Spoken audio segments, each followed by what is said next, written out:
Hello everyone, welcome back to my channel. आज हम पढ़ेंगे एंडोप्लाज्मिक रेटिकुलम।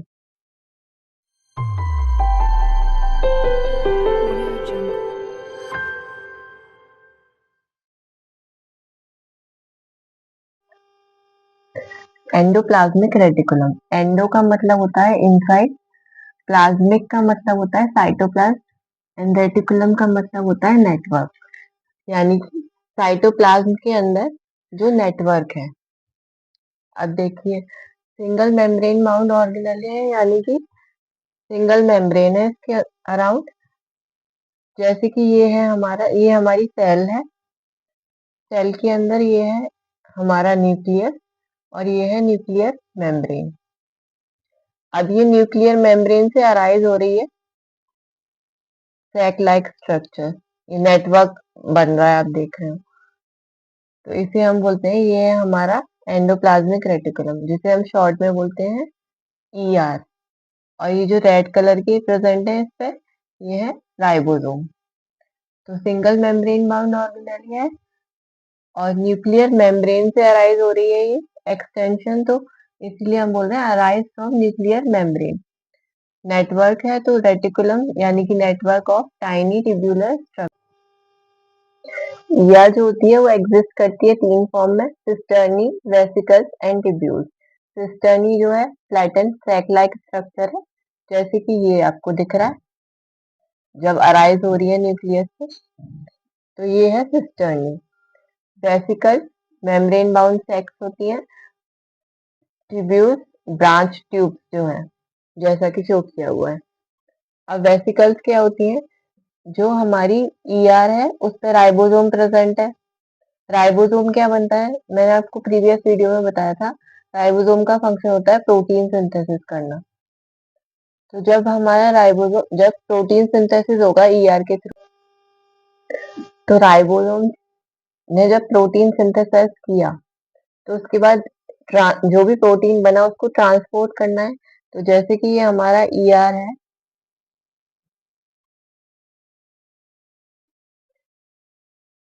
तो यहाँ से हमारा एक स्ट्रक्चर एक्सटेंशन के रूप में निकलेगा और जो भी प्रोटीन है वो यहाँ पर आ जाएगा, बन जाएगा इसमें। और ये फिर अलग हो जाएगा, तो इसे हम बोलेंगे वेसिकल। और ये ट्रांसपोर्ट हो जाएगा जहां भी इसकी जरूरत है, इसे हम बोलते हैं वेसिकल। या जो होता है वो डिवाइड करता है। सेल है, सेल के अंदर ये है साइटोप्लाज्म। तो जो इंट्रासेलुलर स्पेस है, सेल के अंदर जो भी स्पेस है उसको ये दो कंपार्टमेंट में डिवाइड कर देगा। अब ये जो ईआर के अंदर जो स्पेस है उसे हम बोलते हैं ल्यूमिनल। और जो बाहर है साइटोप्लाज्म बाहर हमारा साइटोप्लाज्म था, तो ईआर के अंदर जो है उसे हम बोलेंगे ल्यूमिनल। और इसके बाहर जो है इसे हम बोलते हैं एक्स्ट्रा ल्यूमिनल स्पेस, ईआर के कंपैरिजन में। तो ये है हमारा इनसाइड ईयर। तो अभी तक आपको समझ में आया ईआर क्या है? नेटवर्क है साइटोप्लाज्म के अंदर, सिंगल मेम्ब्रेन बाउंड ऑर्गेनेल है, न्यूक्लियर मेम्ब्रेन से अराइज हो रहा है।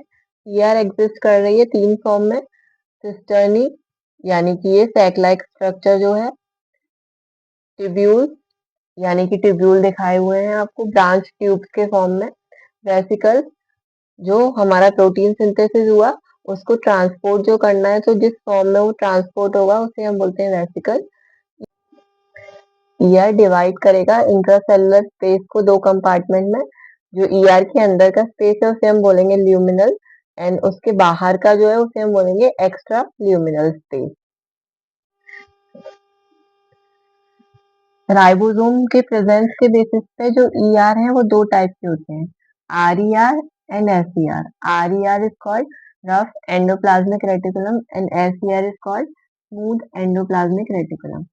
आरईआर जो है उससे राइबोसोम प्रेजेंट होता है, एंड जो एसईआर है उससे राइबोसोम एब्सेंट होता है। राइबोसोम की प्रेजेंस है, इसलिए राइबोसोम की प्रेजेंस की वजह से इसका ना ये रफ हो जाती है, इसलिए इसे हम रफ एंडोप्लाज्मिक रेटिकुलम बोलते हैं। राइबोसोम प्रेजेंट है इसलिए इसका फंक्शन क्या है, प्रोटीन सिंथेसिस में काम आएगी। एससीआर जो है वो लिपिड सिंथेसिस में काम आती है, डिटॉक्सिफिकेशन ऑफ ड्रग्स में काम आती है। तो जिस ऑर्गन को डिटॉक्सिफाई ज्यादा करना होगा वहां एससीआर ज्यादा मिलेगी। जैसे एग्जांपल हो सकता है हमारा liver, synthesis of steroidal hormone की सिंथेसाइज ये करती है। स्टेरॉयडल हार्मोन मेनली फंक्शन करते हैं, वर्क करते हैं ये जीन लेवल पे। जैसे कि हमारा एस्ट्रोजन हो गया जो फीमेल सेक्स ऑर्गन है, एंड टेस्टोस्टेरोन हो गया। सार्कोप्लाज्मिक रेटिकुलम, सार्कोप्लाज्मिक रेटिकुलम होता है स्पेशलाइज्ड फॉर्म ऑफ एसईआर, यानी कि स्मूथ एंडोप्लाज्मिक रेटिकुलम की स्पेशलाइज्ड फॉर्म। और ये रिजर्वॉयर है, ये हमारे मसल्स में मिलती है। रिजर्वॉयर यानी कि ये स्टोरेज है, स्टोर हाउस है कैल्शियम आयन के लिए, क्योंकि मसल कॉन्ट्रैक्शन के लिए और रिलैक्सेशन के लिए कैल्शियम आयन की बहुत जरूरत होती है, तो ये इजीली जल्दी से अवेलेबल हो जाता है। तो एससीआर जो है वो मेनली टिब्यूल्स के फॉर्म में होती है। ये थोड़ा दूर होती है न्यूक्लियस से, बट मैं आपको शो करके दिखाती हूँ। अगर नॉर्मल शो करें, जैसे कि ये न्यूक्लियस से अराइज हो रही है हमारी ईआर,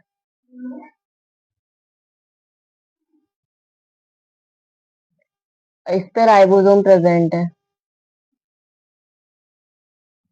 तो ये हमारी हो गई आरईआर। इस पे एब्सेंट है, न्यूक्लियस से थोड़ा दूर है, ये हो गई हमारी SER, continuous with nuclear membrane. तो क्या होगा आंसर, आरईआर या फिर ईआर। तो ये हो गया आपका endoplasmic reticulum. Thank you so much for watching. अगर आपको ये वीडियो पसंद आया तो प्लीज लाइक करें, शेयर करें, सब्सक्राइब करें।